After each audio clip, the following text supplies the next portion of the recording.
ব্যক্তিসকল দেউৰী কো কমিটিৰ কনভেনৰ ভূপেন দেউৰী ডাঙৰীয়া, শিক্ষাবিদ কেশৱ দেউৰী ডাঙৰীয়া আৰু ইয়াত উপস্থিত থকা দেউৰী জনগোষ্ঠীৰ শ্ৰদ্ধেয়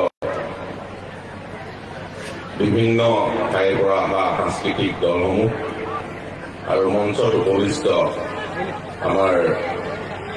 দেউৰী জনগোষ্ঠীৰ ছাত্ৰ সন্থাৰ বিষয়ববীয়া পৰা আদি কৰি জয়ৰাম ফেষ্টিভেলৰ সমূহ বিষয়ববীয়া আৰু আমাৰ অধিবক্তা ডাঙৰীয়া আৰু ইয়াত উপস্থিত আমাৰ শ্ৰদ্ধাৰ মোৰ ছাত্ৰ বন্ধুসকল আৰু ইয়াত উপস্থিত থকা শ্ৰদ্ধেয় ৰাইজ, জয় জয়তেই আপোনালোকলৈ মোৰ ফালৰ পৰা আন্তৰিক অভিনন্দন জ্ঞাপন কৰিছো। আগন্তুক ভোগালী বিহুৰ ওলগ জনাইছো। জনগোষ্ঠীটোৰ আজি এই বৰডুমচা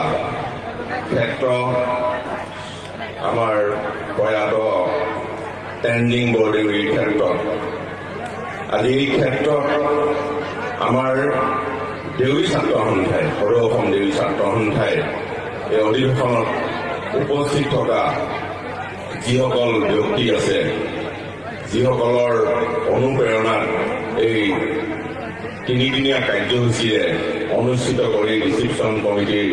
শ্ৰদ্ধেয় সভাপতি আমাৰ যি আত্মপ্ৰতিষ্ঠা কৰিবৰ কাৰণে সুবিধা দি গৈছে আৰু এইখিনি ক্ষেত্ৰত আমি সকলোৱে সহযোগিতা আগবঢ়াব লাগিব। জাতিৰ প্ৰতিটো জটিল সন্ধিক্ষণত সৰু অসম দেউৰী ছাত্ৰ সন্থাই সদায় তেওঁলোকে সুন্দৰভাৱে আমাৰ যিখিনি আমাৰ সমস্যা থাকে, যিখিনি আমাৰ জাতিৰ সন্ধিক্ষণ, যিখিনি আমাৰ বেয়া দিন আহিব, সেইখিনি সময়ত তেওঁলোকে প্ৰতিটো ক্ষেত্ৰত মূল বাটি ল'ব বুলি মই আশা ৰাখিছো। আৰু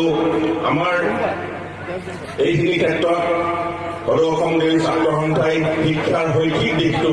আগবঢ়াই লৈ যোৱাত যথেষ্ট